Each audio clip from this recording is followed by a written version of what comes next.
많은 사람들이 옳은 일, 또 해야 할 일들이 무엇인지를 알고 있습니다. 그런데 알고 있으면서도 또 해야 된다는 것을 알면서도 불구하고 미루고 있다가 결국은 어려움을 당하는 그런 일들이 있습니다. 제가 이번에 3월 21일부터 22, 23일 금토일 동안 이제 교회 연합 주최로 유기성 목사님 모시고 그 말씀 집회를 하게 되는데 그 준비위원회 서기를 제가 맡았어요. 많이 울리네요. 이 서기는 이 회의를 할 때마다 그 모든 자료들을 다 이렇게 정리해서 같이 공유하고 해야 할 일과 또 하는 일들을 좀 이렇게 분리하고 하는 일들인데 제가 제일 하기 싫어하는 일이고 제일 못하는 일이 그런 일입니다. 그래서 4차 회의까지는 그래도 무난히 잘 했어요. 근데 5차 회의가 됐는데 지지난주 3주 전에 회의를 했는데 우리가 요번에 6명이 강사와 세미나 그 스텝으로 오기로 했는데 갑자기 14명이 오시게 된 거예요. 그러니까 14명의 손님을 받기 위해서 식사 대접, 숙소, 그 다음에 또 이어서 집회 이후에 목회자 세미나 연자를 사게 되는데 이 모든 과정을 준비하다 보니까 너무 일이 복잡해진 겁니다. 그러면 이제 남은 사람은 어떻게 돌아가고 또 뭐 살 것이며 점심은 뭘 먹이고 저녁은 뭐 너무 복잡해진 거예요. 이거 정리를 해야 되는데 정리하기 너무 싫은 거예요. 그래서 2주를 미루고 있는데 그저께 저에게 그 회장 목사님이 연락이 와서 왜 이번에는 정리한 걸 공유를 안 하십니까? 라고 해서 미루다 못해서 이제 정리를 시작했는데 한 2시간이면 끝날 일인데 제가 2주 동안 이걸 해야 되는 걸 알면서도 안 하느라고 얼마나 압박감을 느꼈는지 몰라요. 스트레스 엄청 받았습니다. 해야 되는데 안 하고 있느라고 압박감을 느끼는 거예요. 그런데도 안 하는 거죠. 왜? 하기 싫어서, 귀찮아서. 하고 나니까 내가 이 2시간에 끝날 일을 안 하고 미루다가 2주 동안 이렇게 힘들었구나 생각하면서 너무 허탈했습니다. 여러분, 우리는요 이렇게 미루다가 해야 할 일을 안 함으로 인해서 힘들게 시간을 보낼 때도 있고요, 약간의 타협을 했다가 아예 망쳐버리는 경우도 많습니다. 또는 너무 목표를 크게 잡았다가 포기하고 낙심할 때도 있습니다. 그러니까 처음부터 나는 기도를 이제 하기로 결심했는데 내가 오늘부터 하루에 30분씩은 기도하겠다라고 각오를 하잖아요. 그러면 어떤 일이 벌어지는 줄 아세요? 크게 당황합니다. 나는 한 30분 한 것 같은데 겨우 5분밖에 지나가지 않은 기적 같은 일을 경험하게 되는 거죠. 그렇게 따질 때는 시간이 잘 가는데 기도만 하면 시간이 안 가요. 30분 한 것 같은데 5분 지나간 일이 벌어집니다. 그래서 이렇게 30분을 기도한다고 작정해버리면요, 그 다음부터는 기도가 금방 시들해져요. 여러분, 기도는요 몇 분을 하느냐를 목표로 삼으시면 안 되고요, 내가 말씀과 성령 안에서 기도하고 있느냐를 목표로 삼으셔야 됩니다. 그래서 기도를 통해서 내가 하나님 말씀에 항복하고 있느냐를 살피셔야지, 주님 말씀을 내가 듣고 그 말씀 앞에 나를 지금 무릎 꿇고 있느냐를 살피셔야지 내가 몇 분을 기도했냐를 생각하시면 안 돼요. 많은 사람들이 기도를 할 때 내가 몇 분을 기도하고 성경을 몇 장을 했고 이걸 목표로 삼기 때문에 금방 시들어져 버리는 겁니다. 목표가 잘못됐으니까요. 목표와 각오를 바르게 해야 결과가 좋게 됩니다. 오늘 본문을 보면요, 바나바와 바울은요 비시디아 안디옥에서 박해를 받아서 쫓겨난 다음에 거기서 140km 정도 남동쪽으로 내려와서 이고니온이라는 도시에 복음을 전하러 왔습니다. 이고니온은 지금의 터키 지역인데 당시에 아주 상업이 발달해서 발전된 수도였고 당연히 부유한 자들이 많았던 도시였고 당연히 그래서 유대인들이 상업활동을 많이 했던 도시였습니다. 그런데 로마 하드리안 황제 때부터는 식민지가 되고 말았고요, 유대인들이 거기서 상업활동을 했지만 여전히 로마 압제 안에 있을 수밖에 없게 된 상황이었습니다. 바나바와 바울은요 이곳에 들어와서 복음을 전하게 되는데 거기 유대인들이 많았기 때문에 유대인 회당에 가서 복음을 전하게 됩니다. 당시 메시아를 기다리고 있었던 유대인들에게는 이미 이 땅에 오시고 죽임당하시고 부활 승천하신 메시아 예수 그리스도를 전하는 것이 사실은 쉽기 때문에 그래요. 자, 너희들이 기다리는 메시아가 이미 왔다. 내가 하나님 말씀, 구약의 말씀을 통해서 예수님이 메시아라는 것을 증명해 볼게라고 사도 바울은 복음을 쭉 전하는 겁니다. 그럼 많은 사람들이 복음을 들으면서 예수님을 믿게 된 거죠. 그래서 이 복음을 듣고 많은 사람들이 예수님을 믿게 됐다고 기록하고 있습니다. 비시디아 안디옥에서도 그렇게 박해를 받고 이고니온에 와서도 먼저 유대인들에게 또다시 복음을 전하는 것은 그렇게 핍박과 어려움을 당하면서도 여전히 동족의 영혼을 구원하고 싶은 그 불씨가 꺼지지 않는 겁니다. 내 가족과 내 친척과 내 친구들과 내 주변에 있는 사람들에게 복음을 전하고 싶은 그 열정이 식지 않는 것이 여러분 예수 그리스도를 믿고 구원받은 거듭난 자들의 있는 마음에 있는 모든 사람의 소원입니다. 근데 그걸 해야 되는 것을 알면서도 우리가 안 하고 있기 때문에 굉장히 어려운 일을 당하는 거예요. 복음을 전하는 사명은 예수를 믿고 성령 받은 모든 성도들 안에 존재하게 되는 어떤 책임과 의무와 같은 거예요. 그래서 모든 거듭난 그리스도인들은요, 반드시 주님의 복음을 모르는 사람들에게 이 기쁜 소식을 전해야 되겠다는 부담이 있습니다. 그래서 압박감과 부담감에 시달리는 그리스도인들이 많아요. 내가 왜 이런 압박감에 시달리는지 모르고 있는 성도들이 되게 많습니다. 복음을 전하는 일을 안 해본 사람들은요, 부담스럽고 두려워서 못해요. 반대로 해봤는데 결과가 좋지 않았던 사람들은 또다시 반대에 부딪히거나 또다시 갈등이 생기거나 또다시 마음에 어려움을 당하거나 오해를 당할까봐 그래서 두려워서 못하는 겁니다. 그런데 복음을 전하는 것은 내가 좋든 싫든 결과가 좋든 나쁘든 그리스도인들에게 가장 중요한 사명이고 저와 여러분은 반드시 이 복음 전하는 사명을 최우선순위와 최우선의 가치에 두어야 됩니다. 이 복음 전도의 사명을 무시하는 순간 신자의 삶의 중심이 무너지게 되는 거예요. 복음 전도의 사명을 잊고 사는 신자들은요, 모든 삶의 우선순위가 왜곡되게 됩니다. 그렇게 되면 열심히 일을 하는데도 늘 일에 쫓기면서 정신없이 끌려다녀요. 일에. 그래서 성경을 보고 기도하고 말씀을 공부하고 주님 묵상할 수 있는 시간이 없어집니다. 왜? 우선순위가 달라졌기 때문에 그래요. 그리고 무엇보다 치명적인 것은 그런 사람들은 교회 생활 중에서 가장 기초가 되는 예배 생활, 그리고 하나님 말씀을 읽고 묵상하고 배우고 기도하는 시간이 절대 규칙적으로 가지 못해요. 드문드문 했다 말했다, 뜨거웠다 식었다 계속 이 반복이 됩니다. 여러분, 신자에게서 최고의 가치와 최우선 순위가 복음을 전하는 것인데 이게 주님 명령이거든요. 이게 무너져 버렸기 때문에 영적으로 무너진 사람은 당연히 현실에서 허둥대며 살 수밖에 없게 되는 겁니다. 예수님은 하나님의 나라와 그 의를 먼저 구하라고 말씀하셨습니다. 하나님의 나라가 뭐예요? 예수 그리스도의 통치를 받는 나라를 말합니다.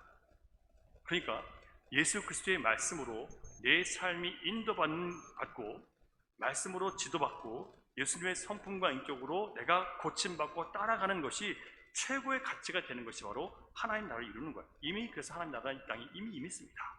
그리고 저 영원한 나라에 갔을 때 완전한 그 하나님 나라를 보게 될 거예요. 교회는 하나님 나라를 이루는 것입니다. 그래서 여러분이 교회를 통해서 반드시 연습해야 될 게 뭐냐면 주님께서 원하시는 말씀을 따라서 우리가 각자 우리에게 맡겨진 일 속에서 그 일을 감당하는 겁니다. 왜 우리가 주님의 사랑을 알아야 되냐면 주님의 사랑을 알아야 주님의 사랑을 전하기 때문에 주님의 사랑을 알아야 되는 겁니다.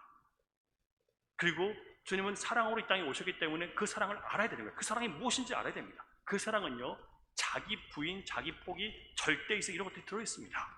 그러니까 우리가 그 사랑을 안다면 결국 뭐가 되냐면 그 절대 포기, 자기 희생, 자기 부인 나타난다는 거예요. 이게 주님을 따라가는 겁니다.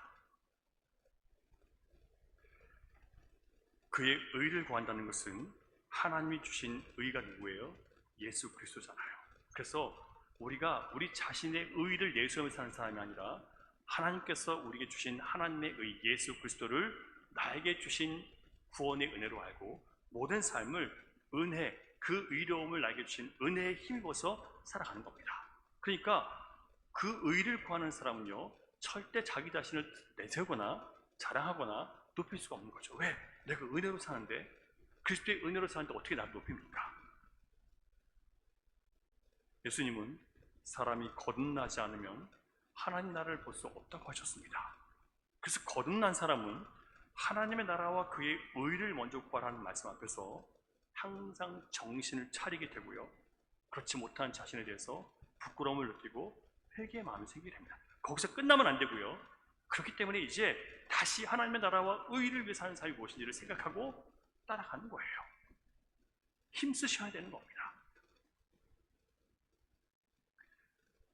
하나님의 나라와 그의 의를 먼저 구하며 살던 사람이 억울한 일을 당하고 힘든 일을 당하고 또 피해를 입게 됐을 때 우리는 하나님의 나라와 그 의를 먼저 구하라는 이 말씀을 들을 때마다 내가 그래도 힘들어도 바른 길을 가고 있구나.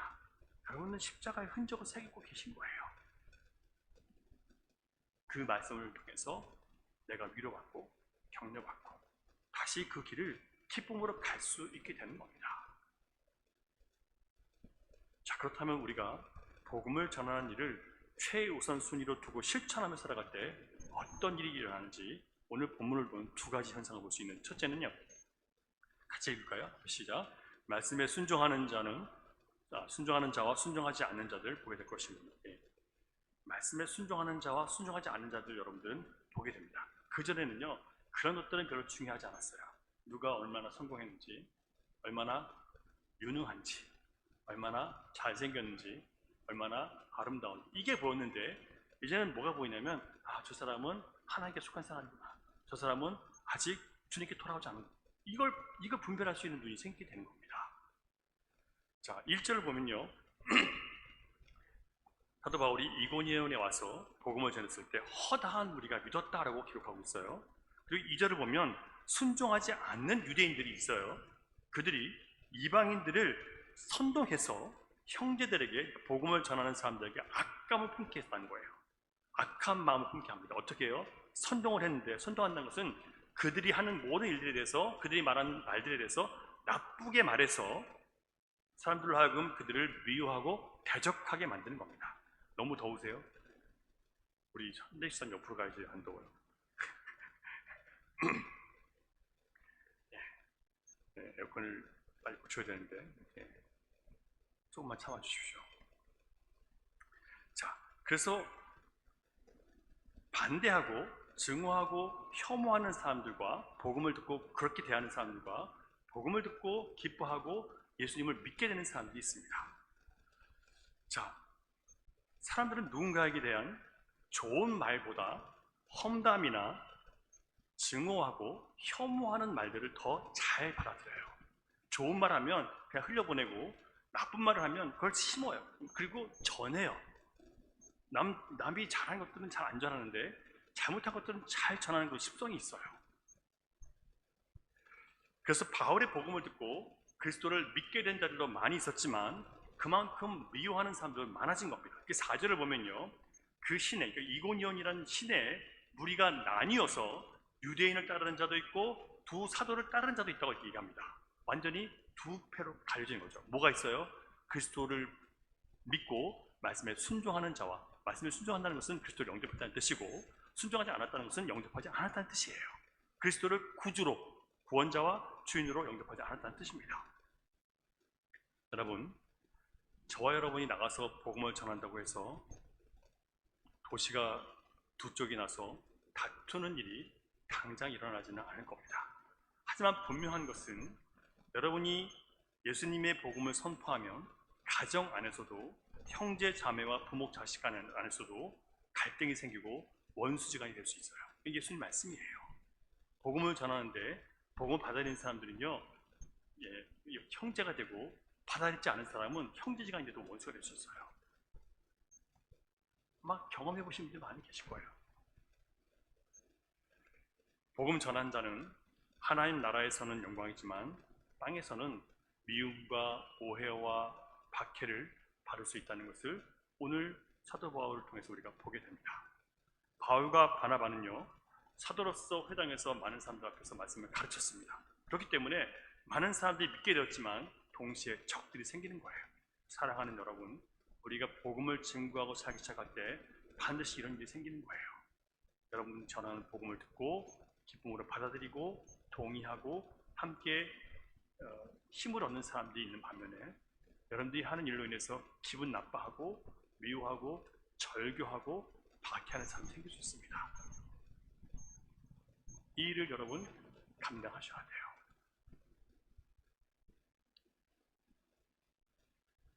제가 가끔 말씀드리지만 우리 주전사님이 열린 우리 교회 때부터 있었잖아요. 그죠? 아니, 주편 안에 있을 때부터 있었잖아요. 제가 주일날 설교를 할 때마다 항상 느끼는 게 뭐냐면 그 안에 적대하는 분들과 적대하는 다수와 받아들일 수 있는 소수도 있었어요. 얼마나 놀라웠냐면 제가 설교를 하면 계속 앉아있다가 아무렇지도 않게 잘 있는 아기를 안고 바깥으로 나가시는 어른이 있어요. 그 권사님인데 평소에 아기를 안 보다가 갑자기 설교만 하는 아기를 안고 바깥으로 나가요. 그 이유가 뭐냐면 설교를 못 듣는 거예요. 듣지 못해요. 견디지 못하는 겁니다. 왜 그럴까요, 여러분? 복음이 선포되면요, 그거를 거듭나고 받아들이는 사람들은 받아들이지만 그것이 안 되는 사람들은요, 견디지 못해요. 제가 그 영적 싸움이 너무 심했기 때문에 저는 그때 밥을 못 먹었어요. 점심을 먹을 수가 없었어요. 정혜경 목사님이 증인이에요. 저에게 밥 먹으러 먹자고 해도 밥을 못 먹어요. 너무 이게 영적 싸움이 커가지고 그냥 지쳐서 이렇게 쓰러지는 겁니다. 의자 길에서. 그게 거의 1년 동안 그랬어요. 너무 힘들었습니다. 여러분, 우리가 그 복음을 전하고 들고 복음으로 살아갈 때 여러분 그런 일이 벌어지는 거예요. 삶 속에서. 그걸 감당하셔야 돼요. 모두가 여러분을 환영하고 좋아하지 않습니다. 오해를 만들고 갈등을 만들고 미워하고 핍박하고 박해하는 일이 생깁니다. 감당하셔야 돼요. 바른 일을 하셔야 돼요.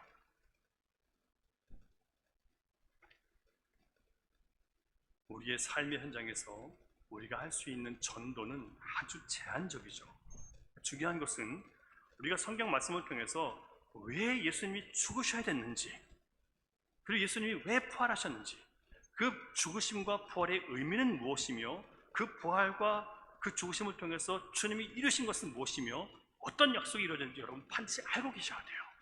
이걸 모르고 그냥 예수를 믿는 것은 아무 의미가 없는 거예요. 그건 믿은 게 아니니까. 믿음은요, 내용이 있어요. 내용이 있고 그 믿음의 내용 때문에 내가 그 주를 믿게 되는 겁니다. 무턱대고 믿는 게 아니에요. 우리가 그 말씀을 듣고 내가 찔림을 받고 회개가 일어날 때 성령의 감동을 통해서 나는 내가 그리스도 앞에 엎드리게 되는 겁니다. 그리고 주님은 나에게 성령을 부어줘서 주님의 길을 가게 하시는 거예요. 그런데 말씀을 읽지도 않고 듣지도 않고 배우지도 않고 그냥 믿는다고 한다는 것은요, 너무 어리석은 겁니다. 그러다 보니까요, 그냥 전도를 하더라도 교회에 오세요가 전도예요. 전도 아니라고 제가 말씀드렸잖아요. 전도는 도를 전하는 겁니다. 예수 그리스도를 전하는 거예요. 그분의 길을 전하는 겁니다. 교회에 오세요가 전도가 아니란 말이에요. 우리가 하나님의 나라와 그 의를 먼저 구하는, 그러니까 영혼을 구하는 일에 최우선순위에 가치를 둘 때 여러분 어떤 일이 벌어지냐면 복음을 이해하고 그 내용을 알기 위해서 애쓰게 됩니다. 왜요? 전해야 될 내가 알아야 전할 거 아니에요. 참 부끄러운 얘기지만 제가 예수 그리스도를 믿고 저는 복음을 알았고 구원받았고 또 전사가 됐어요. 신학교에 들어가서 제가 복음을 전해야 되는데 복음을 제가 전할 수 있는 실력이 없는 거예요. 내용을 몰라서가 아니라 안 해봤기 때문에 정리가 안 되는 거예요. 정리해서 내가 내 노트를 만들어서 내가 얘기할 수 있어야 되는 거예요. 왜 이런 일을 하게 됐냐면 복음을 전해야 되기 때문에, 그 십자가의 무게가 나에게 부담감이 나 있었기 때문에 할 수밖에 없게 된 거예요. 그리고 전하고 싶은 거예요, 사람에게.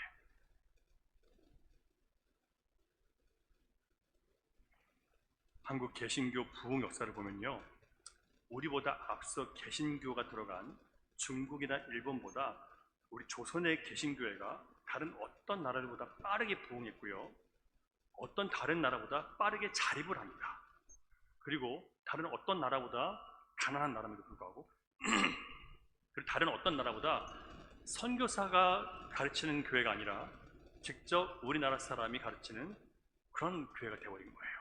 빨리 신학생들이 생기고 빨리 신학생들이 배출되고 빨리 전하는 사람이 생겼습니다.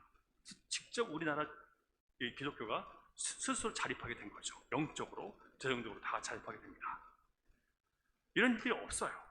그렇게 된 배경이 무엇이냐 연구를 해보니까, 제가 연구한 게 아니라 그 연구한 것을 보니까 어떤 얘기가 나오냐면, 말씀 사경회를 통해서 그렇게 됐다는 거예요. 그래서 말씀 사경회가 뭐냐면 성경을 집중적으로 가르치는 시간이에요. 예전에는요 다 말씀 사경회였습니다. 말씀 사경회가 뭐였냐면 성경 한 장이나 아니면 성경 전체를 빠른 시간 안에 집중적으로 가르치는데, 예전에 조선 초기에 처음 부흥 시절에 1800년대 말이에요. 그때 사람들이 가을에 농사가 끝나고 추수가 끝나면요 할 일이 없잖아요. 농한기라고 하는데, 그때 무슨 일을 하냐면 복음을 들으러 오는 거예요. 근데 복음을 들으러 오는데 강원도에서 평양까지 320km를 걸어서, 가족들이 한 가족이 걸어서 오는 거예요. 대부분의 사람들이요 최소한 80km, 120km, 최소한이 20km 이상 걸어서 복음을 들어왔대요. 그리고 그 복음 전을 받는 기간이, 그 사경의 기간이요 3박 4일이 아니에요. 2주간 동안 아침, 점심, 저녁에 계속 성경을 공부합니다. 아침에는 성경을 집중적으로 공부하고, 점심에는 복음을 듣고, 그리고 오후에 나가서 전도하고, 저녁에 다시 와서 사람들 데리고 와서 집회를 또 하는 거예요. 그렇게 모인 사람들이요 500명, 1000명씩 모였다는 거예요. 그렇게 해서 말씀 사경을 통해서 많은 사람들이 회개하고, 그리고 우리가 이렇게 살면 안 된다는 것을 깨닫고 성경적인 가치를 갖고 새로운 삶을 찾아가기 시작하는 겁니다. 그래서 우리나라는요 말씀 사경을 통해서 가장 빨리 개신교가 정착된 나라예요. 그 어떤 나라보다.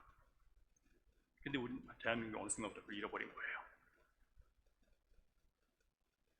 말씀 사경을 하자고 하면 싫어합니다. 말씀을 배우고자 하는 열정이 식어버렸어요. 물론 전하는 사람들의 부족함도 있겠죠. 하지만 정말 하나님 말씀을 알고 싶은 사람들은요 배울 마음이 생기고 배우고 싶은 거예요. 아마 여러분들도 개인적으로 찾아서 여러 가지 공부하시는 데 계실 거예요.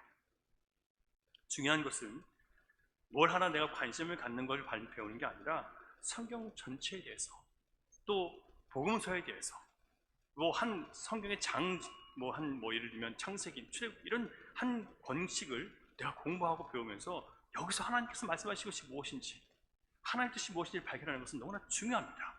그 말씀을 통해서 내 삶을 비춰보는 것이 너무 중요한 거예요. 그 당시에는 이런 일이 흔했던 거죠.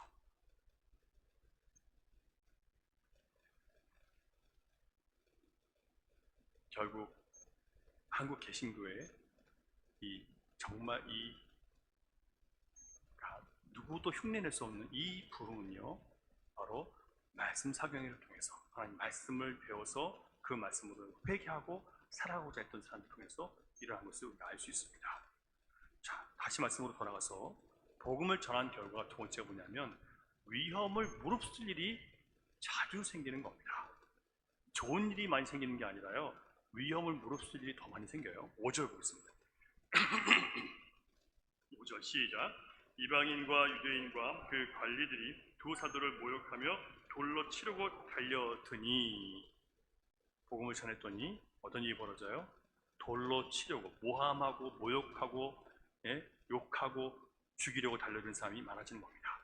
결국 그래서 바울과 바나바는 다른 성으로 또 도망을 쳐야 됩니다. 가서 뭐해요? 7절 보면 또다시 복음을 전해요. 아무리 큰 코를 다쳐도 또다시 또 복음을 전하는, 우리가 이해할 수 없는 일들이 벌어지는 거죠. 왜 그렇습니까 여러분? 겁난 자에게 그 안에 있는 우리에게 주어진 책임감이에요. 말씀을 전하는 사명이에요. 사랑하는 여러분, 우리가 이 사명을 회복하셔야 됩니다. 열린시온 교회가 가장 하나님을 기쁘시게 하는 길은 하나예요. 하나님의 나라와 그 의를 먼저 구하는 교회가 하나님 나라의 말씀을 통치받는 교회가 되는 것, 거기서 복음을 위해서 우리는 예수 그리스도의 의를 전파하게 되고 그분을 더 알아가고 더 사랑하기 위해서 섬기고 그 은혜를 서로 나누다 보니까 함께 흘러나오는 이 사랑이, 성령의 충만함이 바깥으로 흘러가면서 복음을 전하게 되는 겁니다. 전할 수밖에 없는 거예요. 이런 교회가 될 수 있도록 여러분 이 비전을 갖고 기도하셔야 됩니다. 다시 한번 여러분, 자, 하나님 나라와 그 의는 이 땅 가운데 교회를 통해서 하나님 영혼 구원하는 일이 일어나는 겁니다. 저와 여러분이 해야 될 가장 중요한 일은 영혼을 구원하는 일이에요. 제한된 상황인 거 압니다. 많은 사람 만날 수 없는 것도 알고 있어요. 그러나 때를 얻든지 못 얻든지 하나님께서 허락하신 상황 속에서 여러분 예수님을 전하려고 할 때, 복음을 전하는 것이 최우선순위로 할 때 여러분 그 사람을 대한 태도가 달라지시고요. 그 사람을 만나기 전에 기도하게 돼요. 왜? 내가 그 사람을 만나는 것은 단순히 사업을 위해서 만나는 게 아니라, 즐기기 위해서 만나는 게 아니라 주님을 나누기 위해서 만나는 거니까. 우리 전사님이 친구들을 만날 때마다, 우리 이전희 전사님 친구들 만날 때마다 맨날 상처받고 돌아와요. 왜냐하면 너무 돈 잘 벌고 잘 나가고 잘 먹고 잘 사는 친구들이 많다 보니까 되게 불쌍한 거예요. 사회 상대적으로 이렇게 초라해 보일 수 있죠. 그럼에도 불구하고 계속 친구들 만나러 가는 이유가 뭔지 아세요? 주님을 증거하기 위해서 나가는 겁니다. 친구들 영혼을 불쌍히, 한때 같이 신앙생활하고 함께 울고 웃던 친구들이 다 세상에 나가 있는 게 너무 속상하다는 거예요. 그 마음을 누가 주십니까? 주님이 주시는 거예요. 왜 청년들을 위해서, 왜 학생들을 위해서 속상해 합니까? 영혼이 주님 앞에 온전히 매달려 있지 않으면 그것이 방황이고 혼란이고 흑암이기 때문에 그게 속상한 거예요.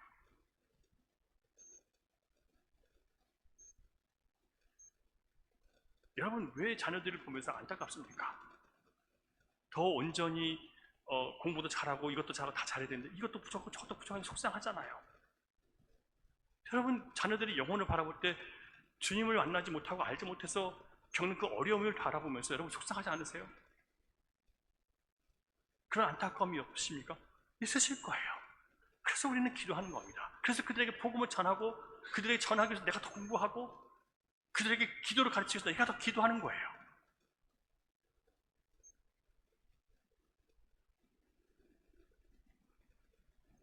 그런데 오해를 받고 미움을 받고 따돌림을 당합니다.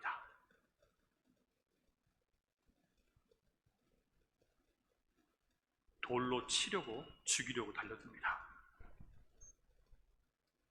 여러분, 성경에 기록된 예정론을 잘못 이해한 많은 그리스도인들이 복음을 전하는 사명을 피하기 위해서 변명하듯 이렇게 말해요. 어차피 믿을 사람은 다 믿으니까 내가 굳이 전할 필요가 없다.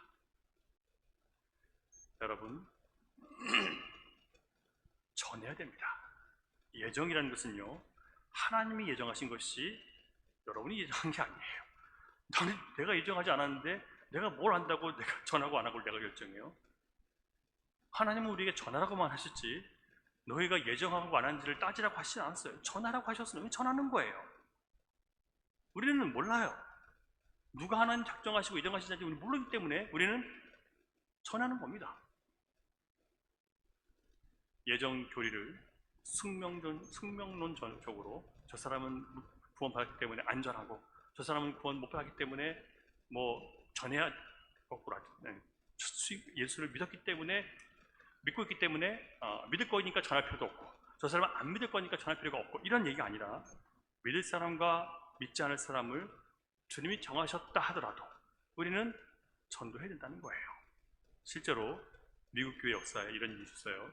여러분, 이 예정 교리를 제일 잘 공부하고 철저하게 이것을 주장하고 있는 교파가 어디냐면 장로교예요. 예. 장로교다 보니까 미국의 한 교단이 전 세계 선교사들을 파송할 때 19세기예요. 18세기, 1800년대 말입니다. 아시아 지역에 선교사 파송을 하는데 선교사를 파송해야 되는데 아시아에 선교사를 파송하지 않아요. 그 이유가 뭐냐면 그러면서 빨리 이 미국이랑 이 서양에만 빨리 선포하자는 거예요. 여기도 지금 급한데 왜 아시아까지 보내는 거예요? 그래서 뭐라고 얘기하냐면 어차피 믿을 사람은 믿을 것이니까 예정 교리 때문에 그러니까 나가서 전할 필요 없다는 거죠. 그러니까 예정 교리를 잘못 이해하고 있는 겁니다. 그래서 어떤 일이 벌어졌냐면 당시에 침례 교단은요 모든 민족에 가서 제자를 삼으라는 말씀을 순종해서 전 세계의 선교사를 다 파송해서 복음을 전했습니다. 그래서 아시아의 대부분 나라, 우리 한국 빼고는요 대부분 침례교회가 제일 많아요. 아르헨티나도 그렇죠. 그 이유가 장로교회 예정론을 잘못 이해한 사람들이 너무 많아서 그런 거예요. 어차피 믿을 사람 믿으니까 우리가 안전해도 다 믿어. 여러분, 저는 우리 교회 성도 중에서 그런 얘기하는 사람들이 있어요. 어차피 자녀가 믿을 거니까, 평생보다 믿을 거니까 내가 굳이 교회 가라고 안 해도 돼. 내가 굳이 예수 믿다고 안 해도 돼. 이런 말이 안 된다는 말이에요, 여러분. 우리는 몰라요. 지금은 여전히 전혀 아닌 것 같아도 언젠가 그것이 뿌리 박혀서 씨앗이 열매 맺어서 믿을 줄 어떻게 알아요? 우리는 모르는 거예요. 우리에게 맡겨진 한 최선을 다해서 우리는 전하고 가르치고 지켜야 됩니다.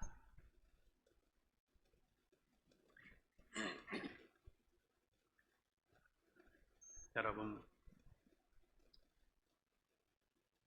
예수 그리스도가 구주라는 것을 정말 전하는 저와 여러분 되면 좋겠습니다.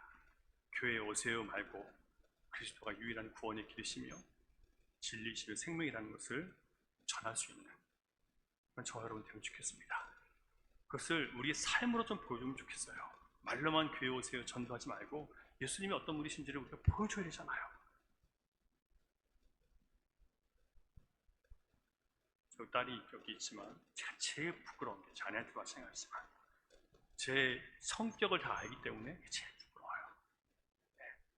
앞에서 말씀은 주님의 거룩한 말씀을 전하지만 그 말씀에 훨씬 미치지 못하는 복음에 합당하지 못한 저를 알기 때문에 부끄럽습니다. 그래서 더 조심스러운 거예요. 더 노력하고 싶은 거예요. 특히 제 가족들이 저에게 무슨 말하면 그게 제일 신경 써요. 성도들이 말하는 거는 그래도 포장된 제 모습이기 때문에 잘 몰라요. 그러나 가족들은 저를 정말 알기 때문에 더 깊이 저에 대해서 얘기할 수 있어요. 저는 그게 제일 신경 쓰여요. 여러분들 어떻습니까? 여러분 가족들에게 어떻게 인정받고 계십니까?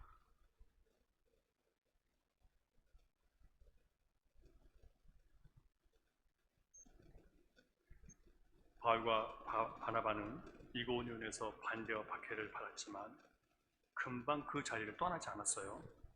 금방 도망친 게 아니에요. 계속 해야 할 일을 하고 있었습니다. 3절 보겠습니다. 3절 시작. 두 사도가 오래 있어 주를 힘입어 담대히 말하니. 오래 있어 거기 계속 머물러 있어요. 그렇게 모욕과 비난과 핍박을 받으면서도 오래 있습니다. 언제까지요? 돌에 맞아 죽는 순간이 올 때까지 견디고 있어요. 왜 그랬을까요, 여러분? 유대인들의 선동을 당해서 이방인들에게 반대와 모함과 증오와 협박과 박해를 받으면서 머물렀었던 이유는요, 복음을 듣고 믿은 사람들이 진리 안에 머물도록 지켜주고 싶어서 그래요. 그가 빨리 떠나버리면 어떻게 돼요? 이 선동하는 자들로 인해서 또다시 영혼을 빼앗기게 되는 거예요. 그래서 자기가 위험한 순간들을 그 고통을 무릅쓰고 계속 견디면서 그들에게 복음을 끝까지 전하고 마음을 지킬 수 있도록 도와주는 겁니다. 우리는요, 누가 예수를 내가 믿고 교회 다니게 생기면 그때부터 손을 끊어버려요. 물론 교회에 와서 복음을 예수님 믿는다고 하면서도 막상 공부를 해야 됩니다라고 하면 도망치시는 분들이 되게 많아요. 사실은 정말 주님을 알고 싶은 것이 아닐 수도 있어요. 때로는 너무 갑자기 자기에게 이 말씀으로 사는 게 쉽지 않아서 도망치고 싶은 분들이 계실 수 있어요. 하지만 하셔야 되는 겁니다. 복음을 들었다 하더라도 그가 말씀 안에 흔들리지 않을 수 있도록 옆에서 말씀으로 인도하고 격려하고 도와주고 함께 말씀을 읽어주고 기도해주고 하는 게 필요합니다. 이 시대 교회가 해야 될 가장 중요한 일이 이런 거예요. 복음을 듣고 믿기 시작한 사람들에게 여러분들이 하셔야 될 일은 그들이 더 좋은 믿음을 갖도록 계속해서 옆에서 격려하고 도와주고 가르치고 위로해주고 함께 해주는 겁니다. 여러분, 바울과 바나바는 자기들이 당하는 위험보다 아직 연약한 자들로부터 그 진리를 속여서 빼앗으려고 하는 악한 자들로부터 그 연약한 자들을 지키는 일을 더 중요하게 여겼습니다. 그리고 그렇게 할 수 있는 힘을 누가 주셨어요? 예수님이 주셨어요. 그래서 주님께 힘입어 담대하게 전했다고 얘기합니다.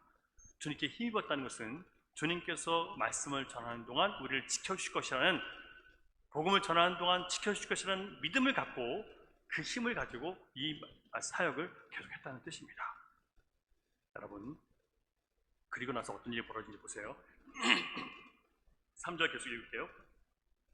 주께서 그들의 손으로 표적과 기사를 행하게 하여 주사 자기 은혜의 말씀을 증언하시니 라고 했어요. 무슨 얘기냐면 이 은혜의 말씀은요, 인간의 행위나 의로움을 통해서 또 율법을 지키는 행위를 통해서 얻는 그 구원이 아니라 하나님께서 아들을 통해 주신 이 구원의 약속을 믿는 것, 그리스도를 영접하는 것이 바로 구원이다라는 것을, 이게 바로 은혜의 말씀이에요. 이 은혜의 말씀을 증언했던 바울과 바나바를 위해서 뭘 행하셨어요? 표적과 기사를 행하신 거예요. 그렇게 했던 사람들이 뭘 믿어요? 아, 저 사람들이 진짜구나 라는 것을 믿게 됐다는 뜻이에요. 하나님께서 바울과 바나바 편에서 그들이 전하는 복음이 진리라고 손을 들어주셨다는 뜻입니다. 사랑하는 여러분, 예수 그리스도를 믿고 구원받은 저와 여러분에게 주님이 주신 명령은 다 똑같습니다. 복음을 전함으로 하나님의 나라와 그 의를 먼저 구하는 것입니다. 우리가 이 일을 미루고 피할수록 우리 영혼은 점점 더 병이 들고요, 그렇게 되면 사람 자체가 점점 더 어두워집니다. 점점 세상에 더 기빠지려고 하는 그런 일들이 생기게 돼요. 압박감과 부담에 눌려서 신앙생활의 기쁨과 감격을 잃어버리게 됩니다. 멀리 가서 전도하려 하지 말고 가장 가까운 사람들부터, 그중에 가장 어렵고 외롭고 아프고 마음이 상한 겸손한 사람들에게 먼저 예수님께서 우리의 유일한 살 길이라고 전하기 시작하면 좋겠습니다. 복음을 전하기 위해서 여러분 성경을 더 깊이 읽고 많이 읽고 자세히 읽고 정리하세요. 복음이 이런 것이구나, 구원이 이런 것이구나, 하나님과 아들은 바로 이런 분이시구나 라는 것을 배우시고 정리하세요. 책을 쓰라는 게 아니에요. 여러분들에게 복음을 전하기 위해서 준비하시라는 겁니다. 그런 과정 속에서 내가 먼저 회개하고 내가 먼저 변화될 것이고, 복음을 전하기 위해서 더 복음에 합당한 생활을 하다 보면 우리가 변화될 거예요. 그런 모습을 통해서 우리는 여전히 약점과 단점이 많음에도 불구하고 성령께서 우리를 쓰시기 위해서 그리스도를 닮아가도록 변화시키실 것입니다.